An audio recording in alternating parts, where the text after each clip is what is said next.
আমরা আজকে অবশ্যই আমরা অনেক খুশি যে আমরা ম্যাচে তো খেলা জিতেছি মাঠের ভিতরে, আর মাঠের বাইরেও যে আমরা দর্শকদের মন জিততে পেরেছি সেটার জন্য প্লেয়াররাও অনেক অনেক খুশি আছে।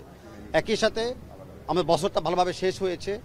আমি ক্ষমা চেয়ে নিচ্ছি যে আমরা এশিয়ান কোয়ালিফাই করতে পারি নাই, আর আমাদের লক্ষ্যমাত্রা থাকবে যদি কোনোভাবে সেকেন্ড পজিশন নিতে পারি আমাদের গ্রুপে, সেটা এখন আমাদের মূল টার্গেট, যেটা আমরা আগামীতে আমরা কাজ করব। এরপরে ন্যাশনাল টি ম্যাচ কমিটির সাথে কথা বলে, প্লেয়ারদের সাথে কথা বলে ডেফিনেটলি প্লেয়ারদের এই জয়ের ব্যাপারে একটা ভালো বোনাস আমরা ডিক্লেয়ার করবো। বাট একই সাথে আমাদের বিশ্বাস রাখতে হবে যে এরকম জয় যেন ওয়ান্স আপন না হয়, নিয়মিত যেন আমরা জয় লাভ করতে পারি, নিয়মিত যেন ভালো খেলতে পারি, সেটা হবে আমাদের এখন নেক্সট চিন্তা।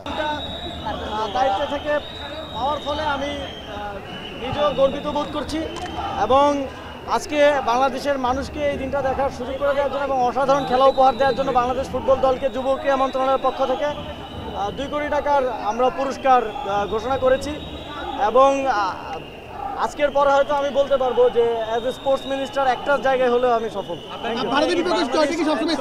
বিশ্বকাপ খেলবে আপনার কি মনে হয়? অবশ্যই আমি স্বপ্ন দেখি যে বাংলাদেশ, এবার তো এফসিতে আমাদের হলো না, তবে এবার আনলাকি হয়নি, আমাদের যথেষ্ট সম্ভাবনা ছিল এফসি কোয়ালিফাই করার।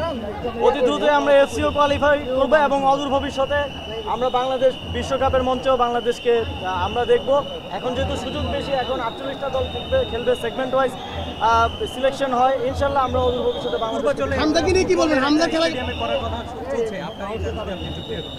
আমরা এটা নিয়ে পরিকল্পনা করছি, আমরা সম্ভাব্য জায়গাও খুঁজছি, ইনশাল্লাহ এই বিষয়ে খুব দ্রুতই একটা ভালো দিতে পারবো। আমাদের খেলা যেভাবে উন্নত হচ্ছে, আমরা বিশ্বাস করি যে আমাদের আরো বেশি ক্ষমতা সম্পন্ন, আরো ভালো সম্পন্ন ফুটবল স্টেডিয়াম। হামজাকে নিয়ে কি বলবেন? হামজার খেলা আসলে কেমন লেগেছে?